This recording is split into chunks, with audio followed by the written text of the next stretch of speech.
We are back. As we said, we were going to be back. We said we were going to do another show later in the week, and here we are.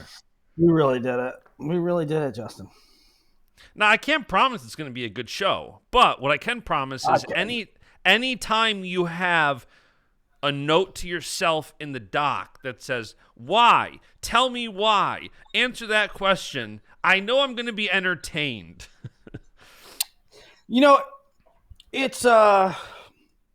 It's frustrating. We're talking about national duels here. Which, by the way, by far and away, if I were power ranking Willie's favorite debate, discussion, argument, conversations on Twitter, national duels is up there. It's not one you just insult people next topic. It's not one that you let play out. It's one that you jump into immediately when you see it.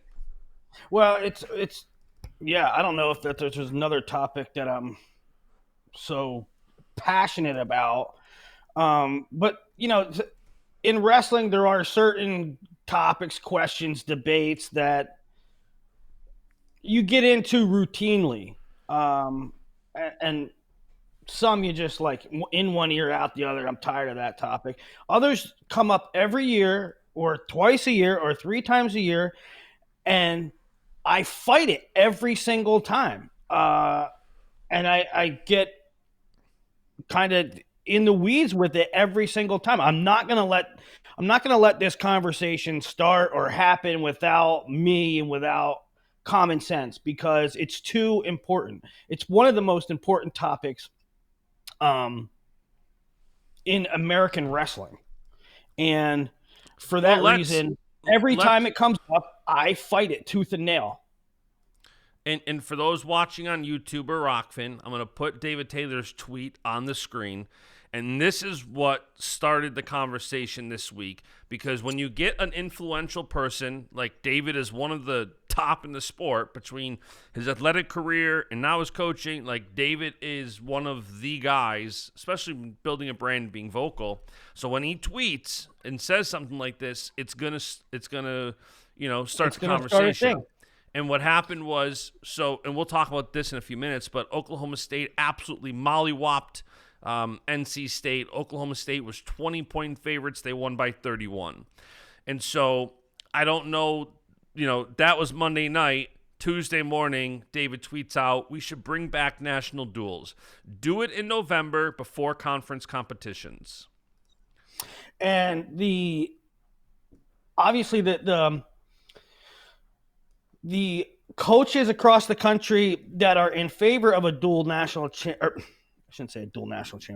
that are in favor of a national duels rallied around that.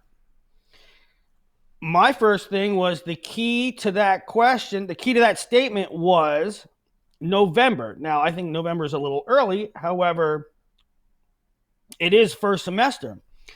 And the forces that are driving the national duels conversation never address the timeline.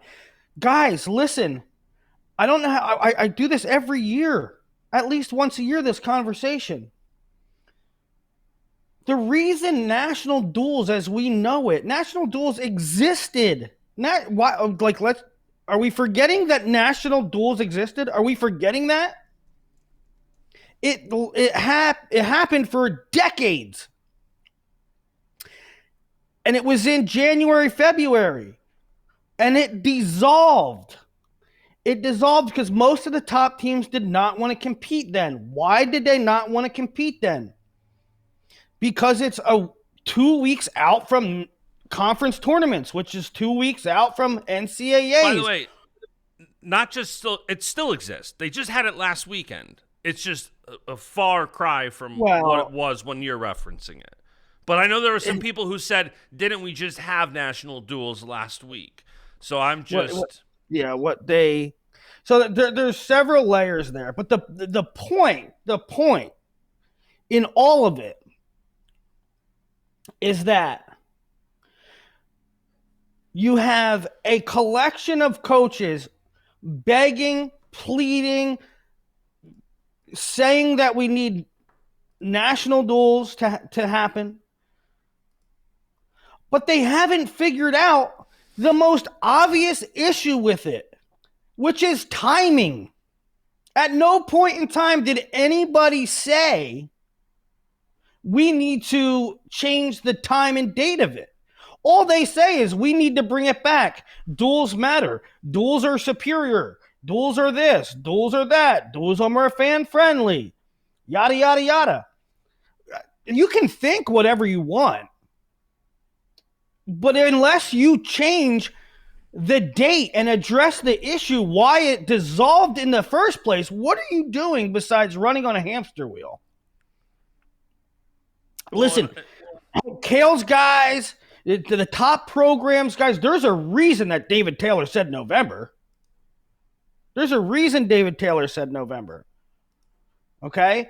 There's a reason why I was not about national duels. There's a reason why the top contenders are not about national duels. And that's because their guys want to win individual national titles, and they know that it's frankly stupid. I mean, you don't even have to be selfish. You don't even have to say, my guys want to win national titles. All you have to do is be a rational human being like myself to say, wrestling 4 ranked opponents on February 20th, and 2 weeks later, wrestling 5 ranked opponents at Big Tens, and then 2 weeks later, wrestling 5 ranked opponents at NCAAs is not conducive to being your best.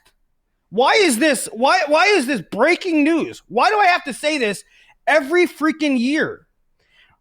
National duels, conference tournament, NCAAs within a month and a half is dumb. It's damn near child abuse.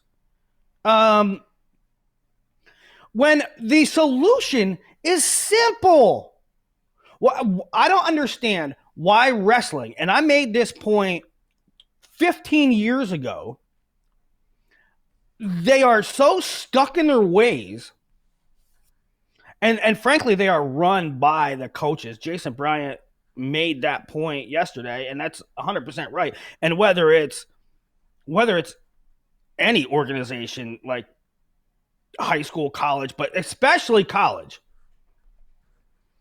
the coaches make the rules to benefit themselves. The coaches make the rules because that's what they want, and that's what's best for their program and their team versus what's best for wrestling in the whole. But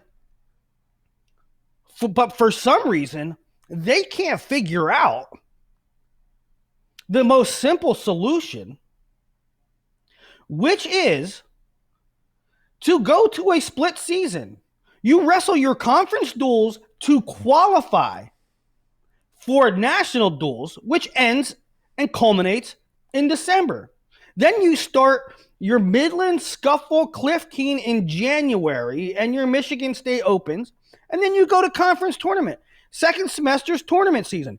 First semester's dual season. Second semester's tournament season. There's nothing stopping wrestling from doing this other than tradition and preference. So you're in favor of national duels. You just want the schedule to make sense, which is why David Taylor, as soon as he said bring back national duels, it took 3 words to get to the word November. As soon as the phrase bring back national duels came out of his mouth or on his fingers, it was 3 words later the word November was there. That's obviously a huge component, whether you're a coach, an athlete. Like, I think that absolutely makes the most sense. And I like one of your notes that you were saying earlier about the NCAA tournament is the most successful wrestling event on planet Earth. And, Minio had tweeted out yesterday about how much prices was up. And I said, like, that's a good thing in my mind. I said, yeah, you have inflation no matter what. Everything's going up, but good. Interest drives the price up. The price to get into Ohio State and Notre Dame Monday night is $1,500, $2,000, $3,000, $4,000. So it's so stupid. At the same time that people are complaining about high prices of NCAAs, other people are trying to undermine it. Correct. At the same time, the analytics and the data and the market value of the NCAA tournament is showing signs of growth and increased popularity and increased attendance and increased demand. They are trying to sabotage it by changing the NCAA team title to a duals tournament, to putting another premier event on top of it, to changing the date of it. I mean, what are you thinking? The NCAA individual wrestling tournament is the most exciting, watched, successful tournament in any level on planet Earth, and you are messing with it? What planet are you on? I also heard some people say that they would be in favor of removing the team aspect from NCAAs. Why? And I'm like, that. Why? Now listen. Granted, the last couple of years, Penn State runs away with it. It's not. I don't care. Hold on. Let me finish. Granted, the last couple of years, Penn State running away with it is not the best use case, but historically speaking, the team title and the team races is one of the most interesting, dynamic, fun events about the tournament. If you take that away from the tournament, it is not the same event. You cannot remove the team scoring, team titles. You cannot remove that from the NCAA tournament in March. You just can't. I mean, that's crybaby shit. Honestly, you want to change the rules, change the format so that because one team is so dominant, why don't you just get fucking better? Why don't you just get better? I mean, stop being a crybaby about it. I mean, what they want to do, the reason why a lot of people say duels are great is because crazy fluky stuff can happen in a duel. That's what you want. You're so tired of seeing one team go on dominant runs. Iowa went on a dominant run for a while. Okie State went on a dominant run for a while. Penn State's on a dominant run now. You guys don't want foregone conclusions. You want there to be a Duke in the NCAA basketball tournament that gets pushed by VCU and causes some chaos. You want flukes. That's what you want. You're also the same guys that don't like foul play in international tournaments. Oh, they rigged the brackets. They rigged this. They rigged that. How about the best team wins? How about you set up a system that's the most fair, which is what we have now. Also, when we're talking about national duels, should there not be a system of qualifying? Because a lot of people talk about national duels, and the old way for national duels was they simply selected the hand-picked best teams to go. There was no qualification. And the new mantra is make duels matter. Well, if you went back to the old system of national duels where teams were just hand-selected, and then as time went on, it just went to whoever accepted because teams didn't want to even go because it was not conducive to their team's goals. But if you want to go back to that, duels didn't matter then. So to make duels actually matter, you need a system of qualifying. So why is it so difficult? The concept so difficult. To start wrestling in October, November, have your conference duels. You get into the national duels. You qualify the national duels through an actual process of winning conference duel meets. And then if you qualify through conference duel meets, you get to the national duels, which we have in December. Why is that a difficult concept? To make matters worse, or to make matters better with that process, you could remove, if they wanted, the eligibility requirements or tweak what they have now. And guess what? Red shirts could wrestle in duels. Oh, you got a guy out, you got a guy hurt. It's going to hurt our chances to win this duel and qualify for national duels. Okay, this guy in red shirt can wrestle and fill that gap. Mm-hmm. You get more participation. You get more kids being able to contribute to their team. There are so many pros. There are so many pros to what I've always called a split season, which is why I bang my head. I mean, when this topic comes up 2-3 times a year and I can't let it go, it's because of two things. One, I love wrestling. And the NCAA wrestling tournament is the most successful thing on planet Earth. Do not mess with it. That's like messing with my baby, right? So the two reasons I can't leave it go is, one, don't mess with the most successful product on earth. Two, the solution is simple. You're just stubborn.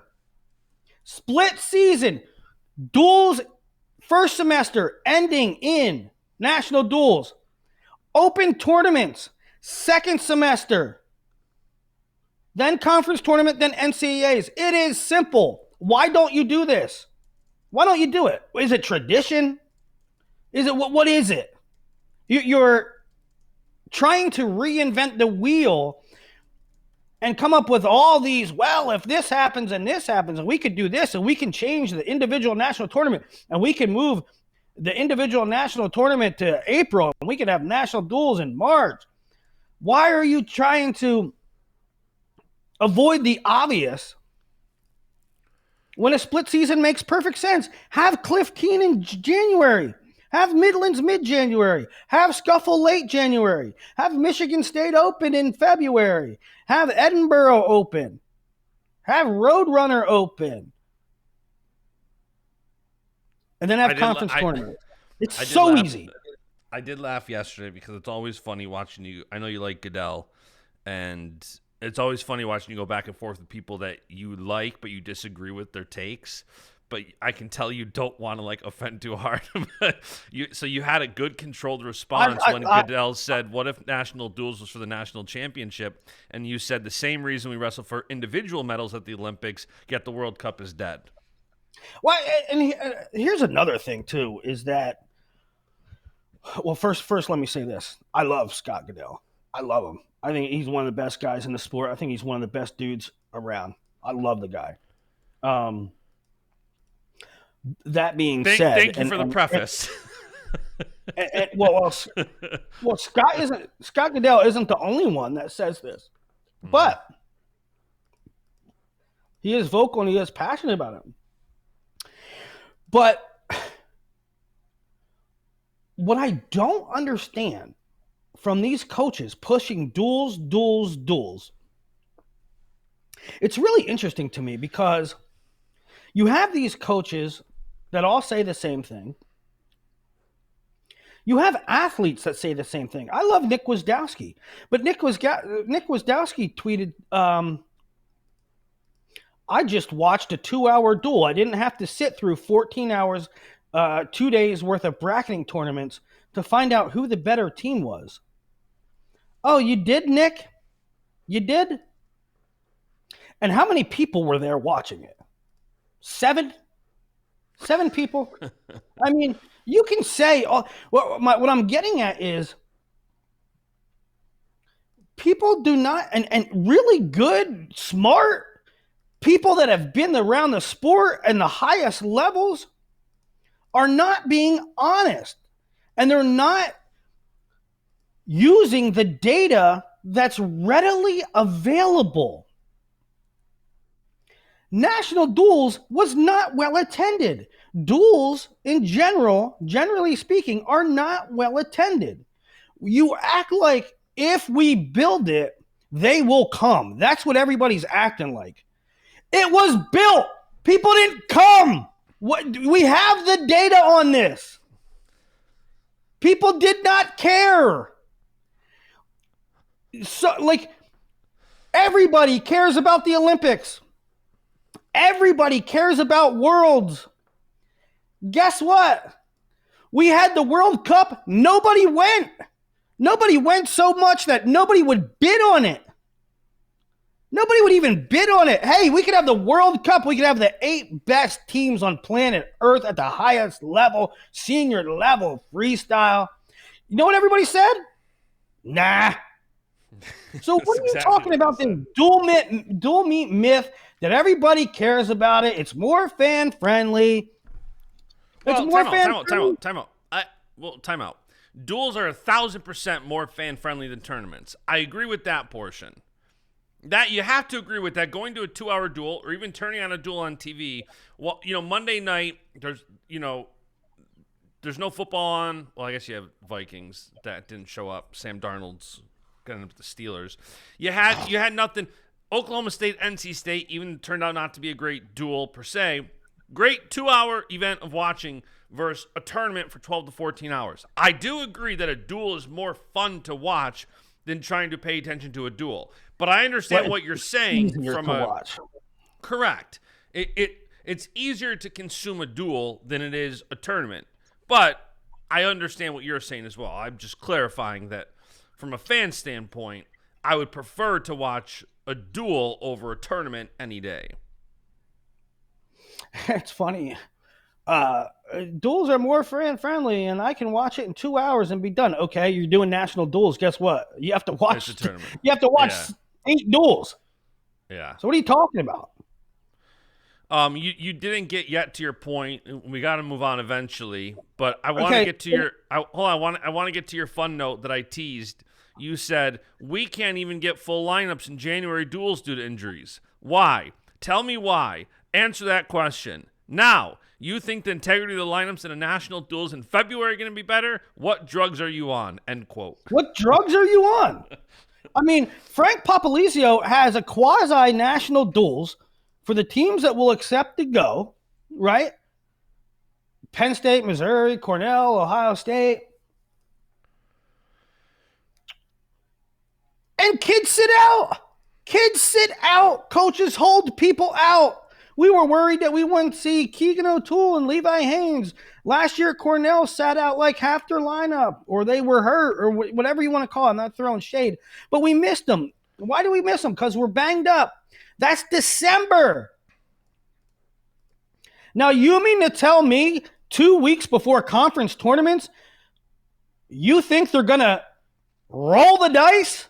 You think they're going to risk it? You think if Julian Ramirez is a little dinged up in December and decides it's best for him to sit out, that you think in February, 2 weeks before a conference tournament, that same person is going to be like, well, we're going to wing it. We're going to roll the dice. Well, go ahead. Do it. And watch what happens when you build national duels in February and a team qualifies and 3 of their guys sit out. What drugs are you on? Individual tournament rules the roost. Individual tournament rules the roost. But the interesting thing too about November is I agree with you that I don't think you can do it just before NCAAs and conference tournaments and all that. I also think it's tough at November when, how often do we sit on this show recapping events in November and December and say, Mulligan, these kids care about March. It'd be very hard to get your kids ready for a massive tournament in November and then ready again for a massive tournament in March versus you don't have that in any sport where you have a pinnacle to start and a pinnacle to finish. Well, listen, you cannot say in the same breath,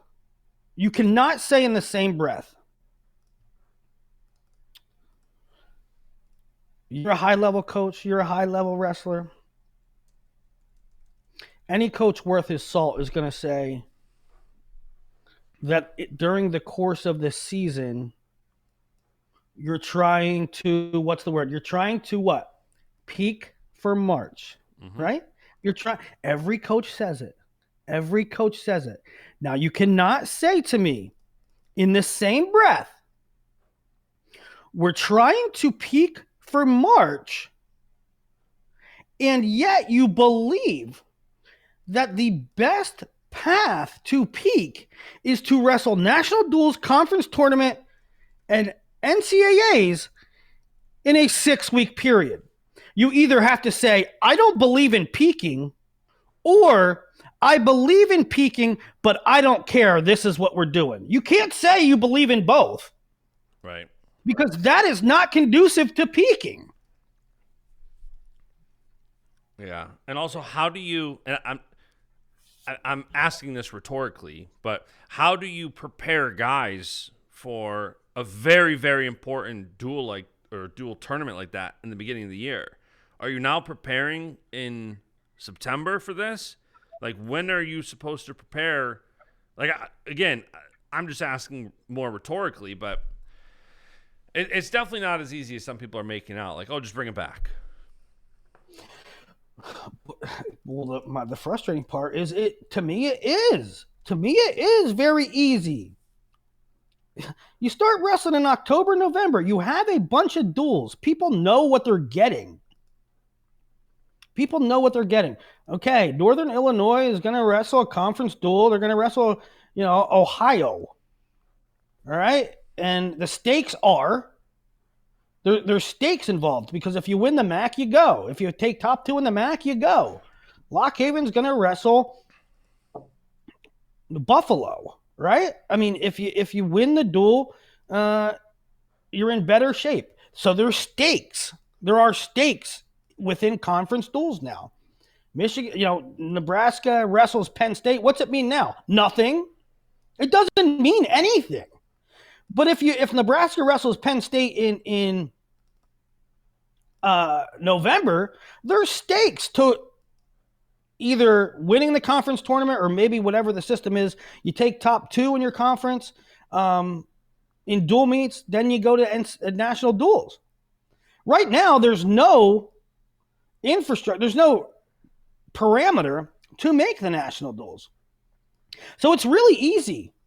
You wrestle your conference tournament, or you wrestle your conference duels to qualify for national duels, which is at the end of December. Then you start your individual stuff. First of all, like, sometimes I think people are so immersed in NCAA, in wrestling, that they lose the forest for the trees.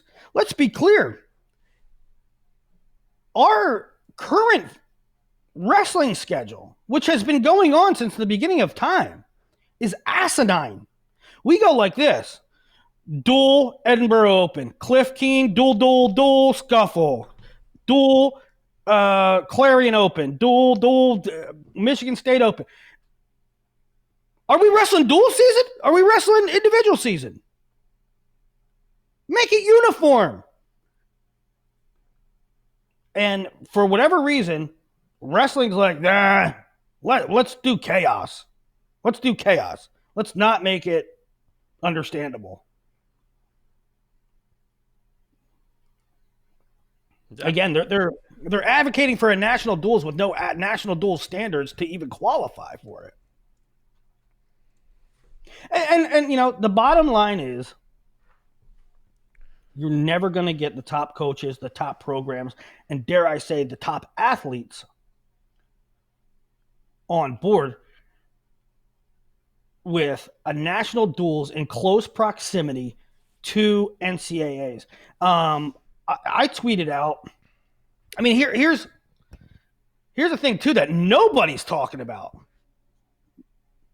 What about the kids? What do the athletes want? I tweeted out in response to Jason Bryant, I said, it's easy for you to say, just do it. It's easy for you to say, just do it, when you're not the man in the arena. You're not the guy that has to wrestle 4 ranked guys, then go to conference tournament with a NCAA berth on the line and hopefully win a wild card spot and go through that ringer and then go to NCAAs. You're not the You're not the guy in the arena that has to do all that. You're just saying, do it. I'm a fan. Show us. I'm a gladiator. Just put them in there and let them kill each other. That's not healthy. It's not what's best for these guys. And it's certainly not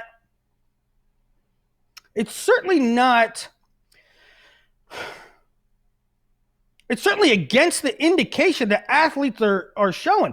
Wrestlers sit out more than ever.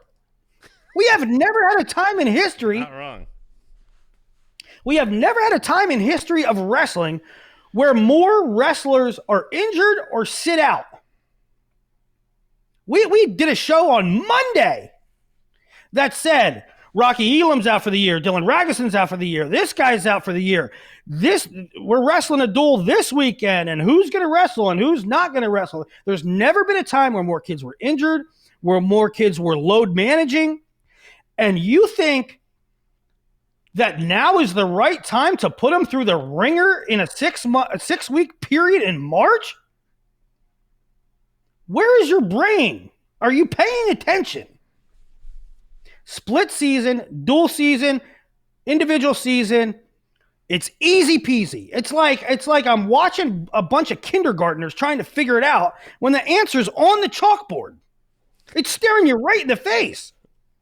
What are we doing? That's it. Does that conclude the National Duels rant? Nope, it doesn't. It doesn't. No, because you know what? Next January, somebody will tweet the same damn thing and we'll do this show again. You should just clip this and put it on billboards across America. We'll have to do this again. I'll have to say the same freaking words I've been saying for 15, 20 years in 6 months. It would be funny if I just showed up to our show next week with a shirt that just said like "Make Duels Matter" or something. Just yeah.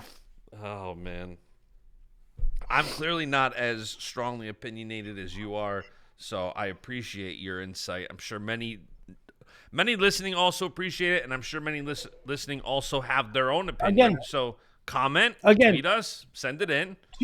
Two reasons I'm this impassioned. One, because you're messing with the greatest show on earth in wrestling. And two, because it's so easy. The remedy is so easy. All right. And that concludes the first half of the show. So, all right. So that's the National Duel conversation. If there's follow-up, we'll have it next week. Let's get on to some other news and notes, and then we'll get into this weekend. Recapping the last couple of days. Number one, you had NCAA, huge vote yesterday. D1 approved women's wrestling as the 91st NCAA sport. That was overdue. I had a feeling that was going to come. D2 and D3 votes will be Friday, and then those will likely come. What did you make of the news? I mean, it's something that was kind of anticipated happening sooner with how much women's wrestling is growing. Yeah. It's really growing. I on one hand, the bottom line is that it's awesome. It's awesome. We needed it. Why not? And, in a climate where Olympic sports are kind of under the gun because of this revenue sharing stuff, because of all the things that are going on, men's programs are worried about being cut, and Olympic programs in general, not just wrestling. But it's really refreshing to see a shot in the arm to women's programs, showing the value of Olympic sports in the NCAA. And but at the same time, it's sort of undeniable, right? You cannot have the groundswell of growth that women's wrestling is going through. One of the fastest growing, it might be the fastest growing sport in America. The AP put that out last year. The AP put an article it was like just before NCAA's, that it's the nation's fastest growing high school sport.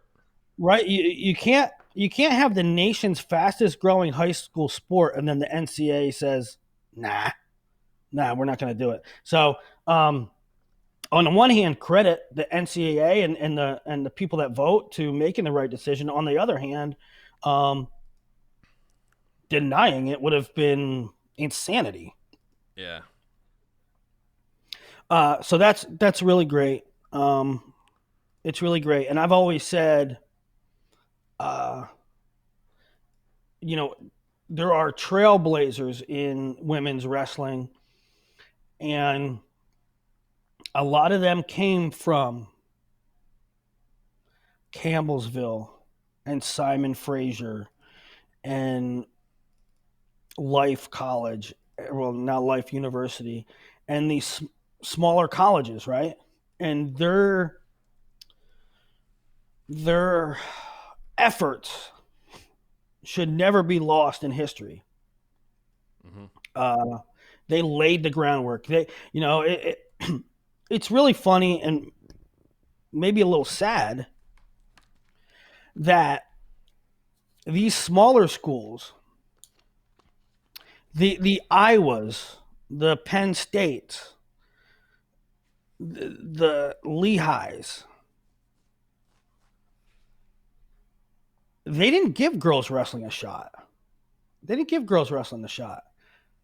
So you know who did? Campbellsville. And these smaller colleges. But in doing so, in laying the groundwork, in putting in the effort, in being the little engine that could, they almost caused women's wrestling to grow. They gave women, tremendous opportunities that otherwise didn't exist. But they almost wrote their own struggle, because now I was coming along, right? Now Lehigh's starting a program. Now Lockhaven's starting a program. And who knows if we see Okie State start a program and other colleges, other Division I schools. And so it's going to be tough for the smaller schools, the D2s, the NIAs, NAIAs. It's going to be tough for those teams to compete with a school with a resource, a fan base, alumni base, booster clubs. That an Iowa has, that a Lehigh has. I know. I just don't want those efforts to be lost, because they are truly the trailblazers. Yeah, like Life University, it's like, where would some of these girls go if they had an option? Like if Penn State adds a women's program, like some of these, we're already seeing. I mean, Iowa's women's program is basically just a powerhouse. It's a who's who of who has college eligibility right now. It's crazy. I mean, frankly, it's just a juggernaut, right? Yeah. I mean, basically every top recruit goes there, right? And there's still teams that fight them, right? There's still teams trying, but the trajectory is, and Iowa did this in 10 minutes. I would got this done in 10 minutes, right? Yeah, I mean, I don't know what you mean by people fighting them. I mean, they're mollywopping everybody. It's not like, no, I'm saying like they don't win 10 titles yet, right? No, yeah. I mean, there's even like they dueled. A lot of their duels are like 44-0, 47-0, 43-3. The closest one was when they dueled Life University back in November, and even that was like 30-14. It's crazy. That's what I mean. I mean, like, colleges aren't rolling over for them, and there's a lot of talent elsewhere. But it kind of proved that if a Division I university is going to have a women's program, they're going to be hard to beat. They're going to be unstoppable, right? Yeah. That was the idea. They manifested it, and we got what we thought we would get. And I was probably just going to roll everybody until Lehigh gets up and running, or Okie State starts a program or Arizona State starts a program or something like that, I've always said California, some university in California start, and I don't know if that would be, a Bakersfield or a Fresno State seems to be a lost cause, or Stanford or whatever. But I mean, I'm pretty sure Oklahoma State wrestling is. I mean, we launched a website for them not too long ago, cowgirlwrestling.com, for the women's side of things, and I'm pretty sure that the women's program is like, it's coming. If it's not there already, whatever capacity, whatever, as this NCAA thing now plays out, like they've got everything lined up. So yeah, I think a lot of these top programs are going to do that. Well, all right. I've been hearing that for a long time, but and one last thing about Division I and women's, and is that, and again, no shade to the smaller schools that have made this happen, but I've always said that it was sort of a real shame. And we're talking about, we get caught up in wrestling, but you also have to consider life. You have to consider education and becoming a professional, becoming an adult. And I just didn't think it was ever fair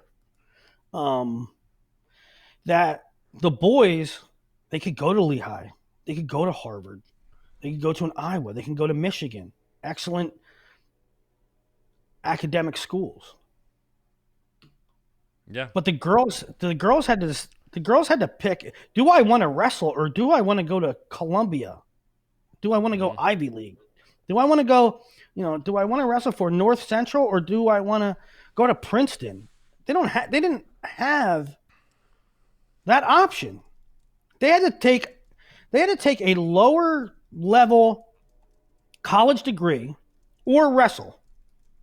And that was unfair. And so I hope that the Princetons and Columbias, and a lot of people have said, at least they said so 2 or 3 years ago, that it was only a matter of time before the Ivies, a number of the Ivy teams adopted programs. So I hope that happens. All right, moving on. Another news tidbit. This is a quick one, so we'll move on it pretty quick. But Rudis and UWW announce a partnership, maybe the most vague partnership in the history of wrestling. And I don't know if that's by design, if they think that being mystique about it is a tactic. I have no idea. But UWW sent an email out. Rudis sent an email out. They put a social post out. And all it says is that they're partnering for 8 years. And then it says nothing. It says they want to... There's strength in the sport, the spirit of the sport. It's a bunch of unity. Yeah, wrestling goes beyond wrestling. UWW and wrestling goes beyond just the sport, and this is about unity. What does that have to do with apparel? I know, and it's like, give us details. Again, I don't know if that was their tactic. Like, let's just say we're partnering, and then in a couple weeks we'll sprinkle out what we're doing. Like, I don't think that there's enough care in the world where people are sitting around foaming at the mouth, like out of anticipation. Like, what are they doing? But I was reading the press release and I was waiting for, like, okay, is this content? Is this apparel? Is it, we already laid out all the reasons USA Wrestling and Rudis partnership makes sense on a show a couple weeks ago. But at least USA Wrestling and Rudis said what they were going to do. I have no clue on earth what Rudis and UWW are going to do. Hopefully they announce it soon. Definitely a big partnership, but somebody DM'd me and they're like, am I missing what this is? And I said, nope. They just didn't say it. They just said they're partnering. I mean, Justin, a lot of what we do, me and you on this show, is, we don't drill down into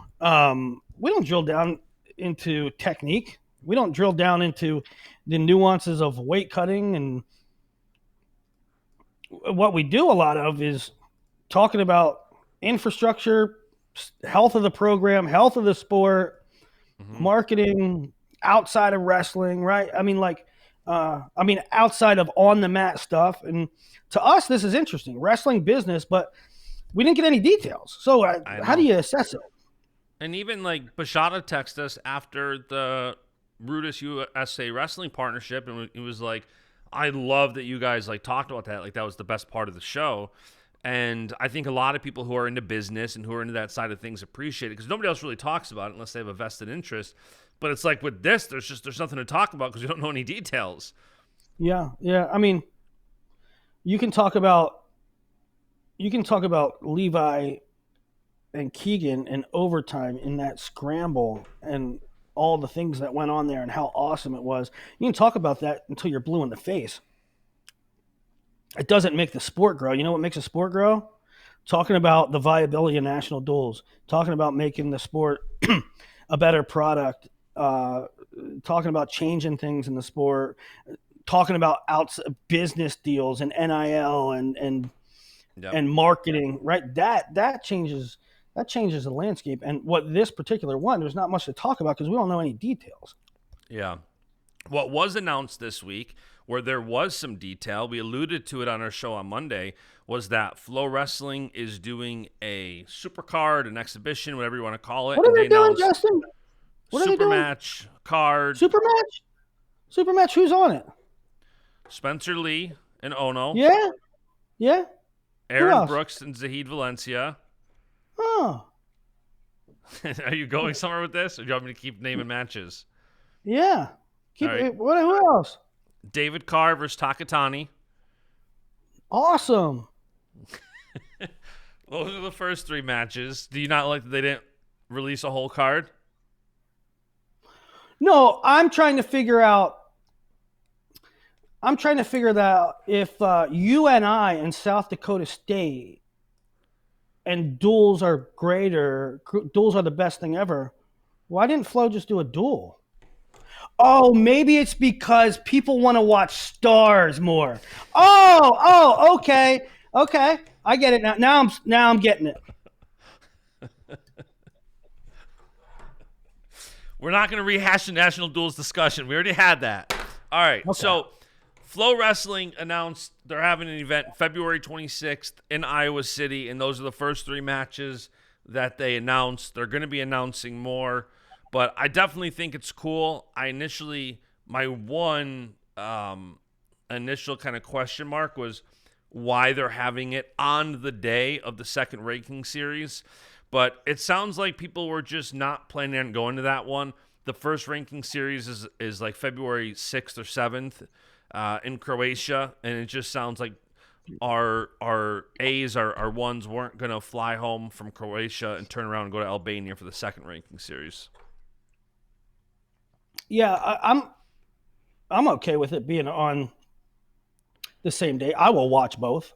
Well, the ranking series is going to be, this is going to be 7, 8 o'clock at night. The ranking series in Croatia, I'm sure, will be over by like 3 in the afternoon. I just meant more so if our guys, you already have Spencer Lee, Aaron Brooks, David Carr, Zahid Valencia going. So that would have, if they were planning on going to the second ranking series, they would have had to, choose. But it sounds like... Yeah. No, you can go to one or the other. I don't think too many people would go to both. But, no, I was curious if this year would be different, if they try to hit all 4 ranking series. It was just... it's clear that's not going to happen. We're going to pick and choose, go to a couple. I was just curious. Again... This is a whole nother conversation, but last year's... Go ahead. No, I'm sorry to cut you off. What I think's interesting, I think the card's interesting. Obviously, the matchups are fantastic. They're great. I love it.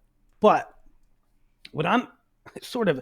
A secondary topic is I wonder if this pisses off UWW. I was thinking about that too.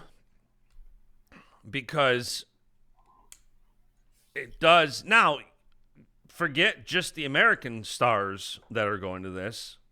Takatani, right, Ono. These are...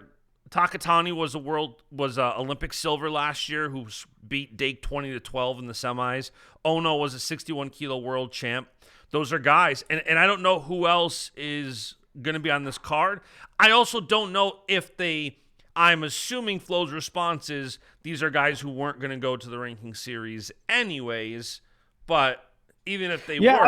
I think for UWW, it's sort of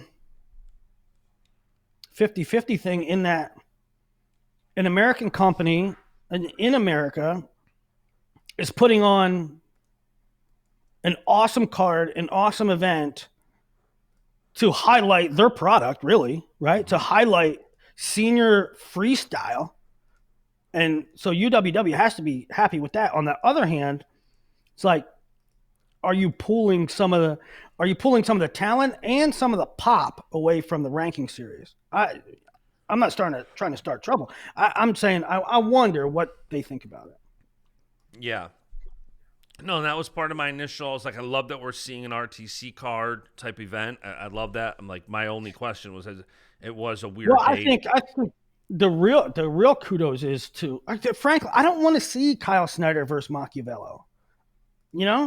And that's what that's what we see like 9 times out of 10 with these cards. I mean, credit to Flo for really putting together something of interest, and credits for Spencer.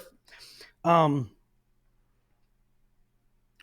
sure Spencer had a hand in it. I'm sure Listen, Spencer. It is funny how many. I think it's blown out of proportion, but there's a number of like, will Spencer Lee actually compete? More comments than I thought, and for the Spencer Lee crowd, what? Like, will Spencer Lee actually show up? Is that what? That's the context of the comments, yeah. And I think that's because he was supposed to wrestle a couple months ago, and the week of he'd end up not wrestling. I'm assuming that's the bulk of it. I think it seems a little overdrawn out of proportion. Spencer Lee is also, as of right now, he's scheduled to compete every 2 weeks for the next 6 weeks, or whatever it is. He's wrestling this weekend at the Henry Delane. In 2 weeks, he's wrestling at the ranking series, and then 3 weeks after that, he's wrestling at this card. So Spencer Lee fans are going to have, again, as of right now, he's registered and entered and competing at those 3 events. That's great for Spencer. He dealt with injuries so much that, I mean, he's like a generational talent. He's like an all-time great, but he dealt with all these injuries, and we didn't really talk about it much, but at some point you have to wonder, when you're dealing with all these setbacks and sort of disappointments and injuries, if like the love for wrestling gets sucked out of you, if you throw your hands up and be like, God, you know what? It didn't work out. But the fact that he's scheduled to wrestle that often is a really good sign that Spencer's loving what he's doing, and that's a great thing. It was the Kuniev DA, whatever it is. I'm probably mispronouncing that, but that was in December. He was going to compete at that, and then pulled out of that one. And I don't know. Yeah, I think I never got the full word on that. Some people said that the talent that he wanted, the competition that he wanted to see there, pulled out. So he pulled out. Like, why go? Yeah. And again, not for nothing. I don't want to beat this dead horse too much, but this is why our athletes and coaches need to be communicating. Now, Spencer clearly doesn't care as much, but it would go a long way for Spencer and his fans if he just made a quick video and said, hey guys, I want to go to this tournament in Kazakhstan. Historically, it's been pretty good. This year, maybe post-Olympic, the quality competition's down a bit. I'm not going to go. I'm going to be competing. Stay tuned for announcement updates. I wish we saw that more. I wish we saw that more too. From every level of wrestling. I think more wrestlers should do these little videos, put out more statements. I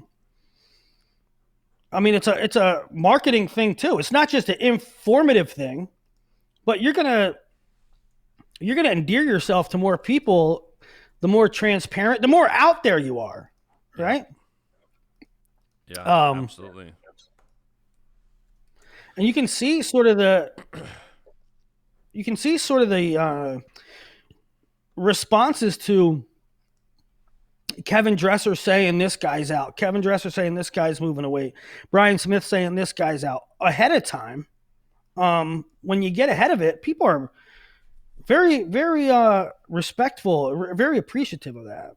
It turns the tide so much from why is this guy ducking or why is this guy not wrestling to I really hope they get better soon. Man, I'm bummed. Yeah. It changes it so quickly. Somebody said they were grateful. I think it was, oh no, they were upset when I talked to Pat a little bit after our show about the Crookham news, and I put out the graphic because it sounds like right now Crookham is out for the year, but the coaches are hopeful he'll be back before the postseason. And there's kind of conflicting reports on expectations for his return. And after I put the thing out, I think somebody was mad at Pat for putting that out before Lehigh, and I had said, look at, like, one of the fans was like, I'm glad Pat did because I was going to go to the duel this weekend, and it's nice to know who's going to compete, who's not. And I said, listen, the school solved this problem. The fact that Ryan Crookham, he's currently undefeated, the number one guy at the weight, and Lehigh has said nothing about a potential season-ending injury is crazy. It's 2025. Crazy. Like, crazy. What are you doing? It's insane. I mean, if Jaden Daniels was questionable for the game, every person on earth would be beating down their door.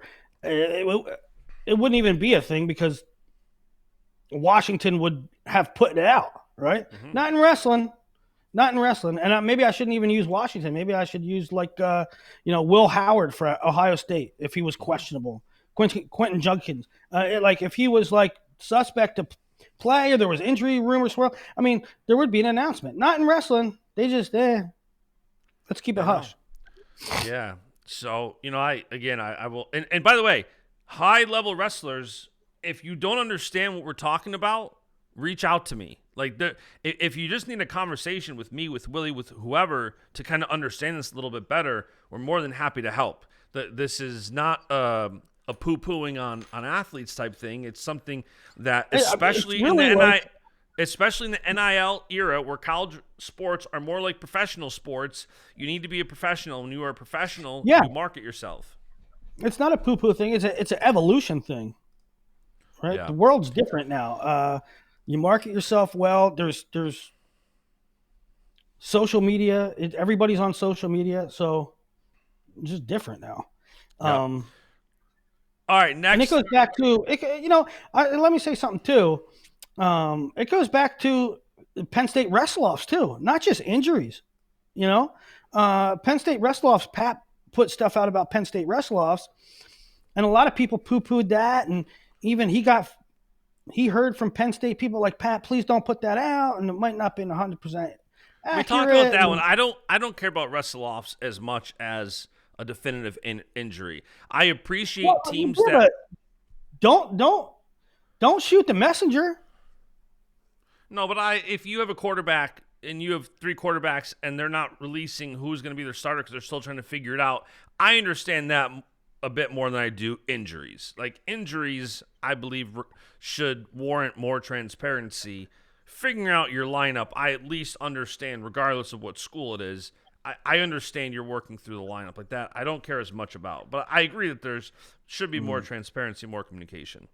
I don't know. Penn State's going to wrestle Lehigh this weekend in their first big duel of the year. Who's going to start? We don't know. We don't know, right? Iowa put out probables. The probables are always they know who's wrestling or not. 99% of the time they know who's wrestling, and they don't put it out. I know. Listen, I think you're absolutely going to have a little bit of gamifying the sport. I think that's fine. A little bit of it, whatever.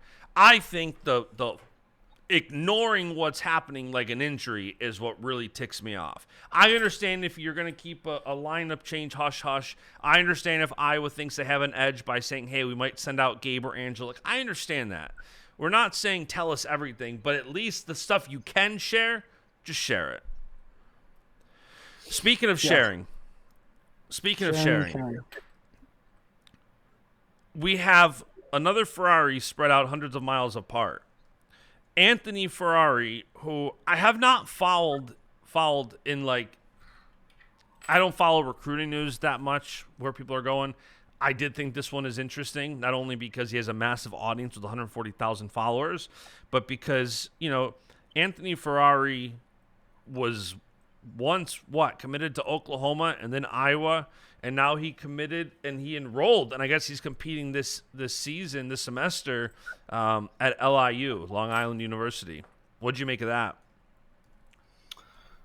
I think that Anthony had he's had issues along the way, and somebody was willing to give him the chance the same way Bakersfield was willing to give AJ a chance. I don't know why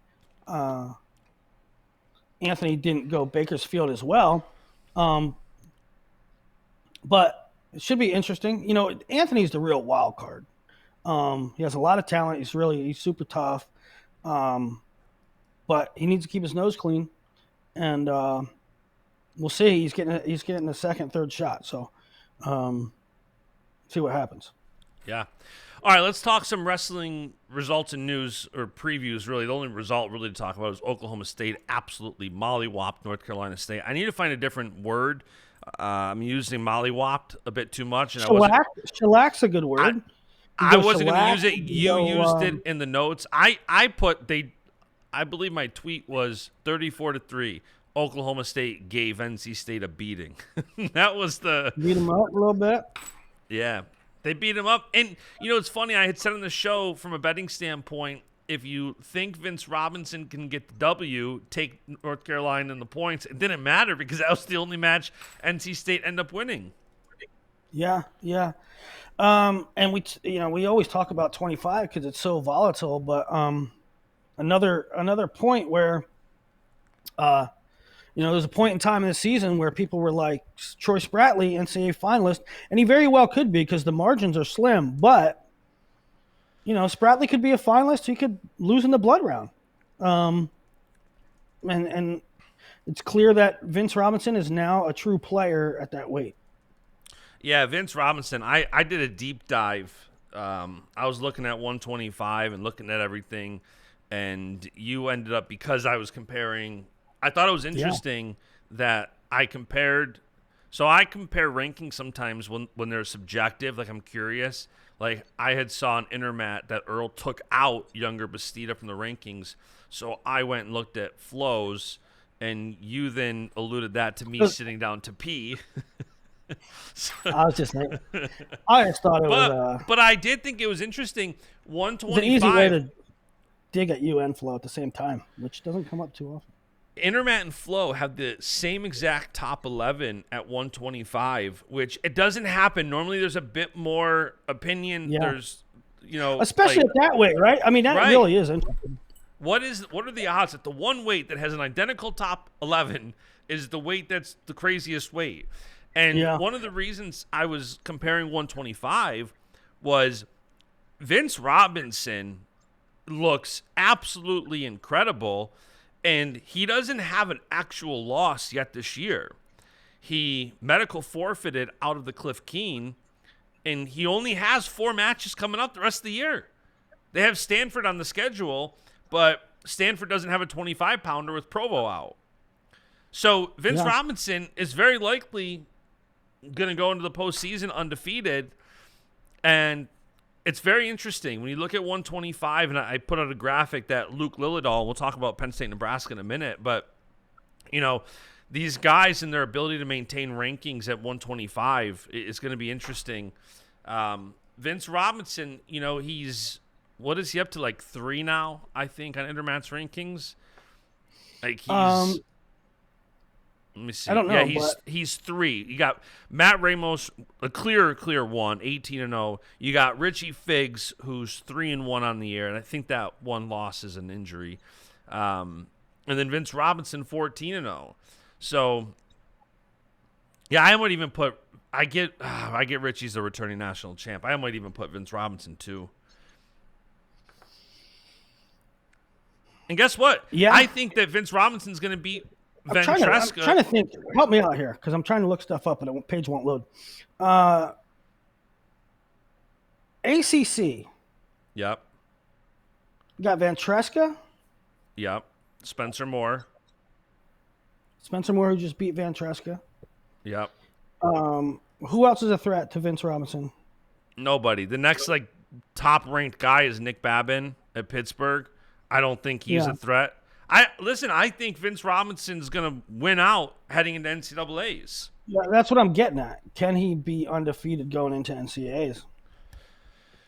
Now, WrestleStat, I don't know. You know how they get the rules expert? They bring him in for NFL. Mm-hmm. We should really get the WrestleStat guys, Dan. We should get them on standby to bring them into the show when there's a reference. So they have injuries, at least a first medical forfeit as a loss. So they have Vince Robinson as 14-1. Is that how that's going to be factored in at the end of the year? I forgot what the rule change was with that. The rule is that the first one's a loss. So he's technically going to have one loss. Mm-hmm. So he'll have a medical forfeit loss to Matt Ramos, but still. Mm-hmm. And the interesting thing here is, you could very likely, depending on how seeds play out, end up with a Vince Robinson, Luke Lillidahl bottom semi if Ramos beats Lillidahl at Big Tens. Mm-hmm. It'd be a great match. Yeah. Obviously, this weight is chaos. Anything can happen, but just before, and I want to talk about Lillidahl, but we'll finish the Oklahoma State, NC State. Anything else in that duel that you wanted to talk about? Not really, other than the reason wrestling is really hard to figure out and really hard to handicap and assess from what I do, from maybe what a fan does even, is the motivation and the fire inside. You can have all the tools, you can have past results, you can have a body of work, but it is really difficult, dare I say,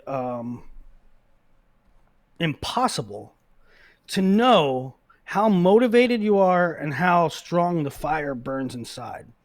And what I'm getting at, who I'm getting at with this, is Ed Scott. Ed Scott, I think I tweeted it 3-4 years ago. I was at the PA State tournament, and I said Ed Scott's the best wrestler in the building, in a building with a lot of top 5 guys. Mm-hmm. And then he went to NC State, and he was really good right away. And he was AA caliber right away, his first 2 years. And then I see his results this year, and he's still the same weight. So it's not like he went down or went up, or it's not like weight was a thing. And I'm not saying that losing to Caleb Fish is like, oh my God, I can't believe he lost to Caleb Fish. I'm saying it looks like Ed Scott is missing his spark. And I'm not saying that to pick on Ed Scott. I'm saying that to highlight what I think is a microcosm of why wrestling's tough to assess. I don't think it's ability. I don't think it's skills. I think he has both of those things. I think he's just not clicking. I think he's probably not in the right headspace right now. I think he's not fully energetic.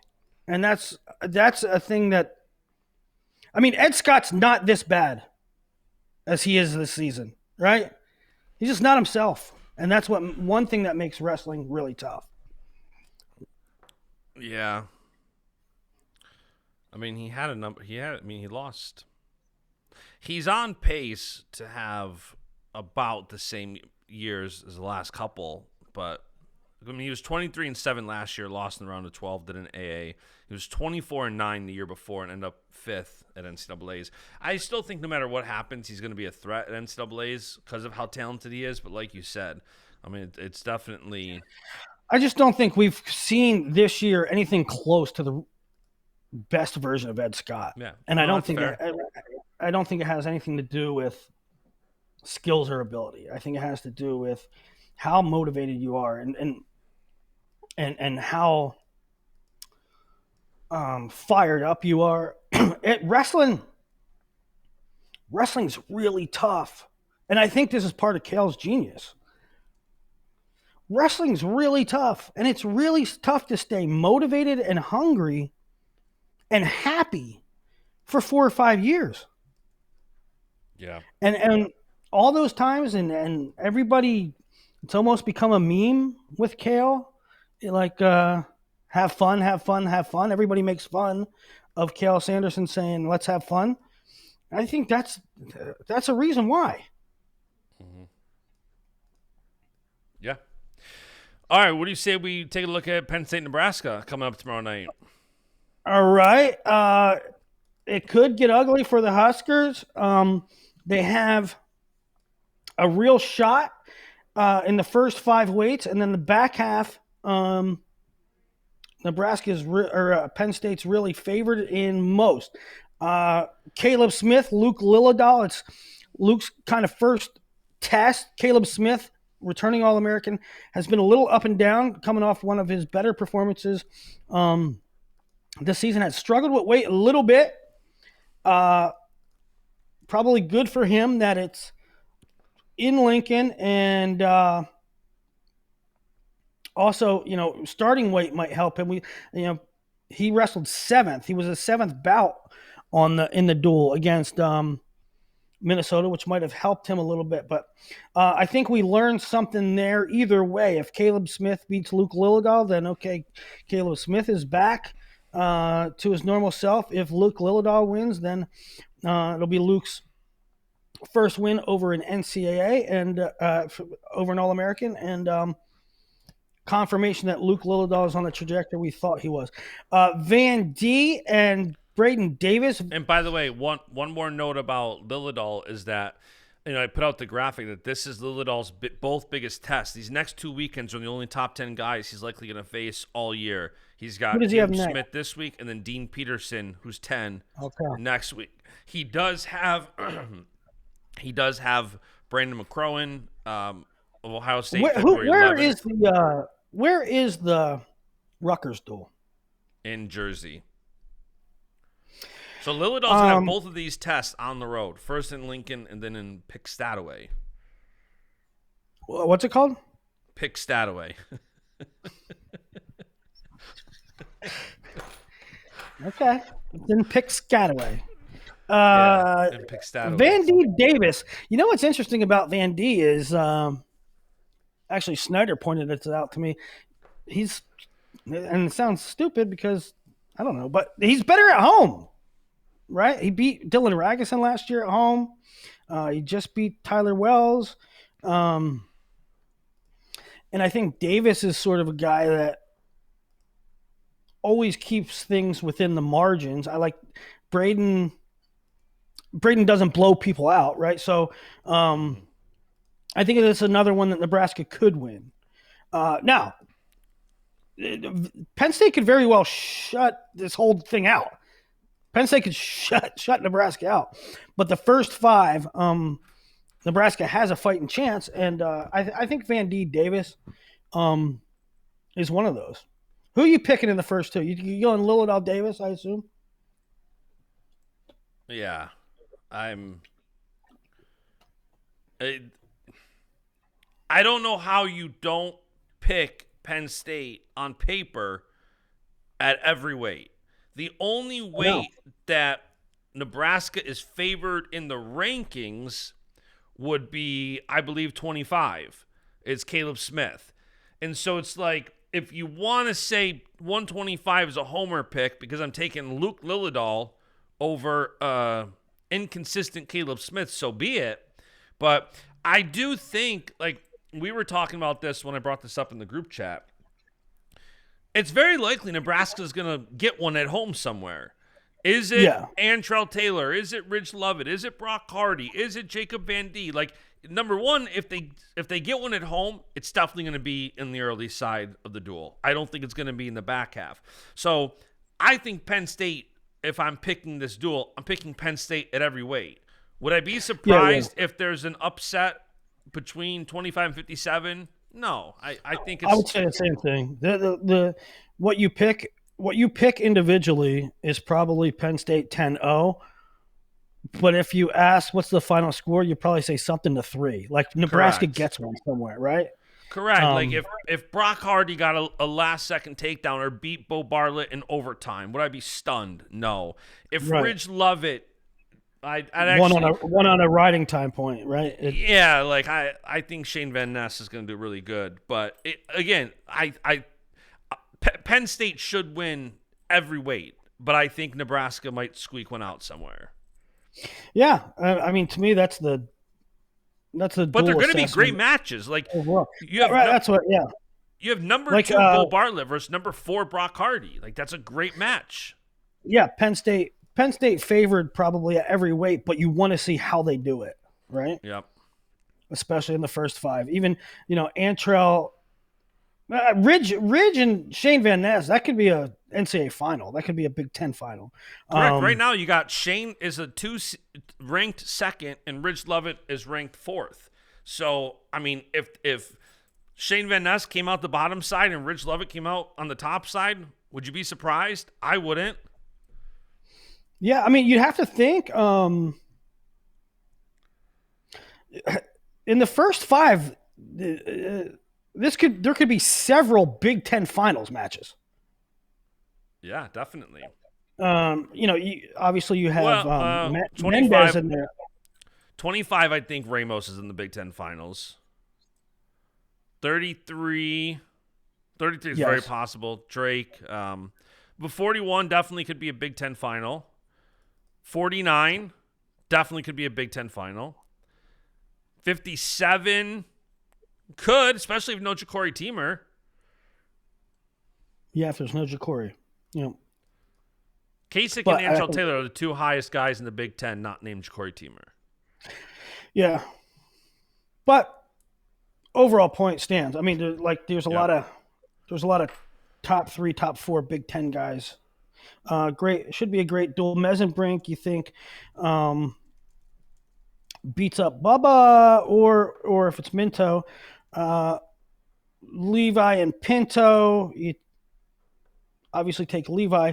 Silas looked bad, I thought. Against Mickinelli, and C-Star probably do his thing against Silas. McDaniel Barr and Harley Kirk. So it'll be entertaining. What day is this? This is Friday. I think Friday. 7 or 9 o'clock. I think actually 9 o'clock because I think Iowa, Illinois might be at 7. Really good Big Ten slate this weekend. Penn State, Nebraska, Illinois, Iowa. Again, kind of like you expect Iowa to roll, and they'll be fine, especially with Illinois coming off. Drake Ayala, Lucas Bird. Great match there. Who did Illinois just get pretty beat up by? Not beat up, but Ohio State? Like Ohio, it wasn't as close as I kind of thought. But Lucas Bird, Ayala, huge. Parker Webster should be a really competitive match. Now, 157, Iowa listed Estrada versus Kraser. Still no Ja'Cory, but we didn't expect him probably for a couple more weeks at least. 65, good one. Caliendo, you definitely take, but Scholes is an up-and-coming talent. He's just a freshman. 174 is interesting. Bronigal Kennedy. It's interesting because the personnel for Iowa, and they only listed Kennedy. I wonder what the deal is with Nelson, because they didn't even list him as a maybe. So that's kind of interesting to me. 84, also interesting, both the matchup and the personnel. Do they send Arnold? Do they send Ferrari? They listed both against All-American Ed Ruth, although Ruth hasn't been sort of himself. Big Ten champ Edmund Ruth. Mm-hmm. Mm-hmm. So, still some questions, 74-84 for Iowa. Not bad questions, just who they're going to use. 197, Buchanan Bronigal, and a good test for Ben Keeter. Mm-hmm. Ben's pretty much beaten the guys he is supposed to beat thus far, and lost to the guys who you would think he would lose to thus far. So nothing to get real high about, nothing to get real low about. Luffman would be a good win for him, and so it's one of the most interesting matches of the week for me, as far as a where is this guy type of match. Yeah.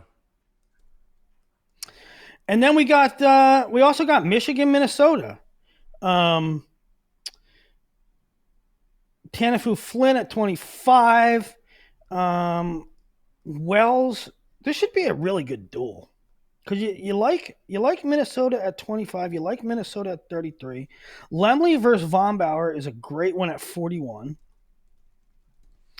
Gilcher Roberts, Soldate Askey is a really close kind of pick-em match. Sparks Mantanona, Whiting Walker, Micanelli Bullock, Cardenas Salazar. This is a good duel. Curious what the line would be. It's not out yet. No. They're usually somewhat in line with what WrestleStat has. Usually somewhat in line with it. And WrestleStat has it 22-12 Minnesota over Michigan. Yeah, that sounds about right. But, there's a couple one-pointers could swing things. But those are the big ones this weekend. Tonight is South Dakota State versus Cal Baptist. Pittsburgh Bucknell on Friday. North Carolina Duke.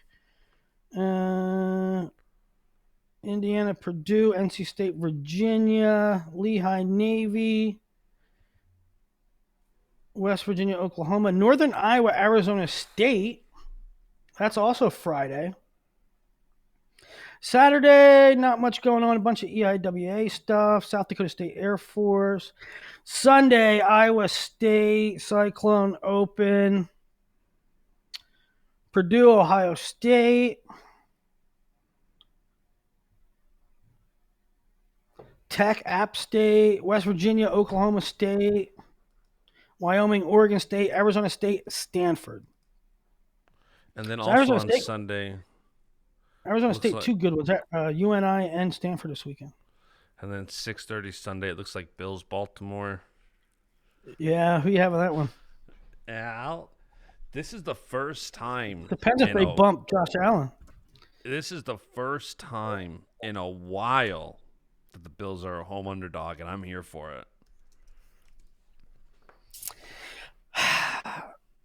Man, I'd like either one of those guys to get one. Like I want Josh Allen to win a Super Bowl. I also want Lamar Jackson to win a Super Bowl.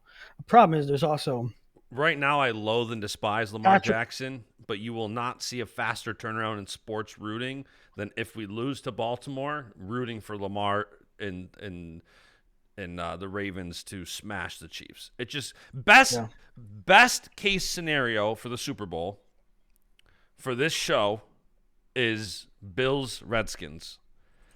It would be glorious. Let me ask you a question here. Bills Lions is probably the best overall for America, but like I was screaming and yelling so loud when the Redskins were playing, like I scared people in my house. Yeah, however, my kids are starting to get nervous. Like 3 seconds after the game ended, I was happy, and then I went, oh my God, we're gonna get killed by the Lions. Do we have any chance to beat the Lions?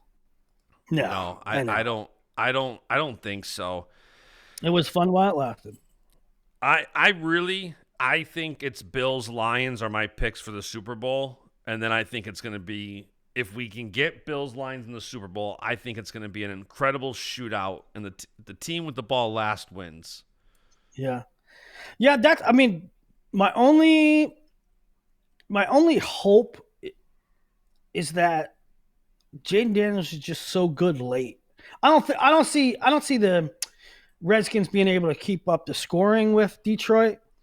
But if things would go a certain way, like, when was the last time you guys won a home playoff game, though? I mean, this is the most successful year, all in. Jaden Daniels getting a franchise quarterback, winning a playoff game. Like, this has to be the happiest you've been as a Redskins fan in how long? Yeah, and also, like, I don't really think that our team is that talented. And so wait till we get some draft picks, wait till we get some more free agents. With Jaden Daniels, I'm happy. Yeah. All right, well, it's gonna be a fun weekend. We got some wrestling starting tonight, tomorrow, and then we got NFL all weekend. We got who you taking? Ohio State, Notre Dame Monday night. I guess we can do that on our Monday show, but Oh no, I don't know. I'm going Ohio State. I don't. Hard to. That's going to be a hard game to even watch for me. Sorry, picking Ohio State is too easy. I forgot they're 9.5-point favorites. Who are you going with? Are they 9.5? Yeah. Who are you going with? Plus 9.5 Notre Dame or minus 9.5 for Ohio State? I'll go Ohio State. I think Riley Leonard stinks. Yeah, I don't think he's as. I think he's just yeah. Is there any good quarterback in college? Who's the best pro prospect at quarterback in college? To me, they're terrible. I don't like Cam Ward. I'm not sold on Shedeur Sanders. Carson Beck is massively overrated, as I said from week one. Jalen Milroe, so much money to go massively. To it's crazy. Yeah, I don't know who. It's not Quinn Ewers. I'm like working backwards in the playoffs. Quinn Ewers. Yeah. Right. So it's like, yeah. All right. Well, we'll see. I still got to. I was in one of my fantasy group chats. We're big NFL draft guys, and they're all talking about the draft, and they're all talking about quarterbacks. And I said, for the first time in a long time, I said, wow, it sounds like all your teams are out of the playoffs. You're already onto the draft. I still got one more week. I still got about like 5 more days until I turn my attention to that. But all right, Bash, I love you, buddy. Until Monday. And then Dion has the chance to do the funniest thing ever. Draft Shedeur. Take the Cowboys job. Send Dak to the Browns and draft Shedeur. Yeah. All right. We'll talk to you later, man. All right, See buddy. ya. Go Bills.